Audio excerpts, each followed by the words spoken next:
Je me sens à ma place ici. Moi, quand je discute avec les gens qui sont là, j'ai pas l'impression. Si j'allais au congrès du MEDEF, Ouais, tu te sentirais moins bien. tu vois, je mangerais pas de merguez déjà, et j'aurais moins de claques dans le dos, et voilà, c'est pas mon monde, quoi. Je suis fils de syndicaliste, fils de coco, donc voilà, mon père m'a laissé un certain nombre de grandes lignes. Et voilà, plus j'avance dans la vie, plus je me retrouve dans ce qu'il m'a laissé, quoi, dans cet héritage-là. Voilà.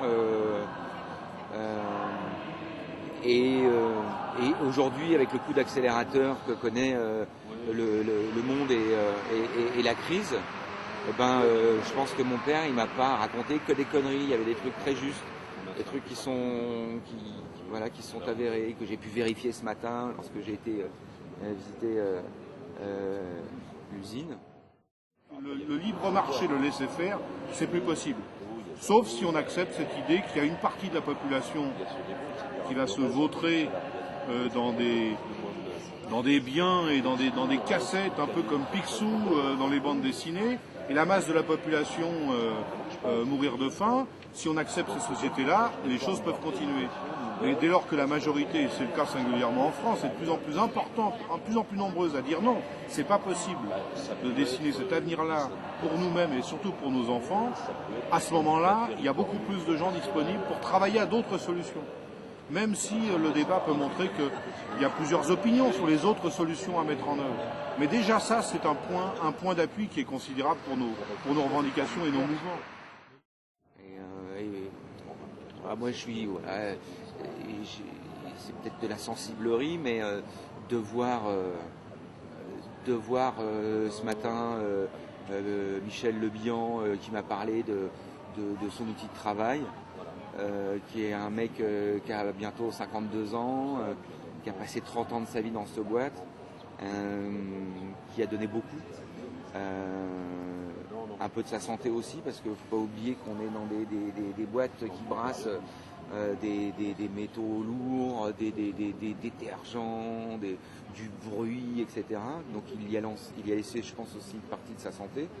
Et de défendre son outil de travail avec autant de fraîcheur, de conviction, moi, voilà, ça me touche, quoi. Je suis sensible à ça. Le mec, tu sens que voilà, c'est peut-être pas sa vie, mais en tout cas, c'est un bon bout d'existence, quoi. Et voilà, moi, c'est le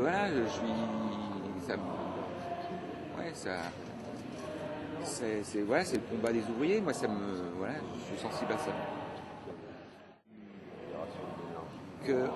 Effectivement, en l'espace de quelques mois, c'est-à-dire que la crise est arrivée par ricochet sur l'Europe et sur la France octobre, je pense. Dans l'espace de quelques mois, ce que dénonçait depuis des années le camarade qui est sur ma droite et bien d'autres, et les mecs ils étaient d'accord pour le reconnaître. Comme ça, tchac. Eux, ça fait des années qu'ils braillent dans des haut-parleurs et qui font brûler des cagettes pour dire attention, ça va péter, c'est pas possible de continuer sur ce rythme-là. On leur disait ouais, vous êtes bien gentils, on va mettre les tout-foires là-dessus, puis pour l'instant, on va continuer à prospérer. Et là, c'est arrivé comme ça, sur un clinquement de doigts. Tu sais quoi, j'ai l'impression que, en tout cas, il y a quelque chose qui est mort.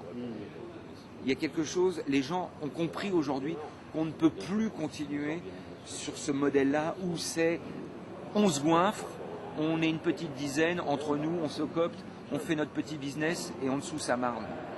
Parce que la solidarité aujourd'hui, elle nous pète à la gueule, quoi. Sinon, on va au gouffre, quoi.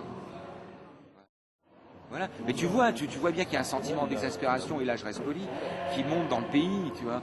Tu vois des mecs qui sont en larmes, parce qu'ils ont appris que leur boîte allait fermer, tu vois. Et des gens qui connaissent des employés qui travaillent dans cette boîte et qui ont envie de, tu vois, des mecs qui ont des papis, des mamies, tu vois, qui ont envie de mettre des coups de pompe dans les vitrines, tu vois. Tu le sens bien. tu vois bien maintenant, je veux dire, les patrons, certains patrons, les mecs, ils sont tous faits des casques intégraux et des armures. C'est fini de dire voilà, je te dis 2, 3, 4 conneries et puis je vais vivre des jours heureux en Suisse avec mon parachute doré. Ça pourra plus passer. Je souhaite que ça ne se passe plus comme ça. Voilà. C'est trop abusé quand même, sans déconner les mecs. Mais qu'est-ce qu'ils vont faire avec cet argent-là? Mais tout cet argent, mais c'est incroyable. Putain, Boutron, il va partir là. Bouton, le mec de la Société Générale, il va partir en retraite. Il va se faire combien? 100 000 euros. Attends. 1 million d'euros par an. 1 million d'euros. Tu divises par 12, ça fait combien? Putain, le mec, il a besoin de quoi, sans déconner? Une paire de tongs, un petit parasol, un truc pour faire des brochettes, et puis voilà, une tondeuse pour ses 1200 hectares, et puis voilà.